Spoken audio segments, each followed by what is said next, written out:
আমাদের সেই প্রিয় নেতা জনাব রফিকুল ইসলাম স্বপন ভাইয়ের নেতৃত্বে আজকের আমরা যে 31 কর্মশালা বাস্তবায়নের আমরা যে প্রোগ্রাম করেছি, সকলে যে স্বতন্ত্রভাবে এই প্রোগ্রামে অংশগ্রহণ করেছেন তাকে আমরা সাভার থানা বিএনপির পক্ষ থেকে, ঢাকা মহানগর দক্ষিণ বিএনপির পক্ষ থেকে, রফিকুল ইসলাম স্বপন ভাইয়ের পক্ষ থেকে গুলিস্তান বিএনপিকে সংগ্রামী শুভেচ্ছা এবং অভিনন্দন।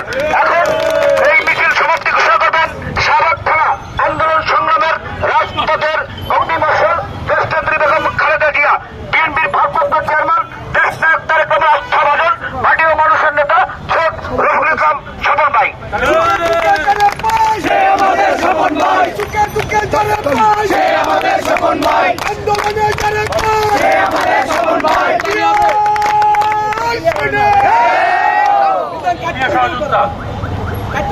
আপনারা সকাল থেকে বর্তমানে সন্ধ্যা পর্যন্ত আপনারা অনেক পরিশ্রম করেছেন এই দলের জন্য।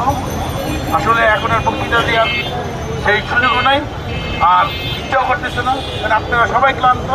সবাইকে আমার পক্ষ থেকে, শাহবাগ থানা বিএনপির পক্ষ থেকে এবং শুক্র ভাইয়ের পক্ষ থেকে অসংখ্য ধন্যবাদ।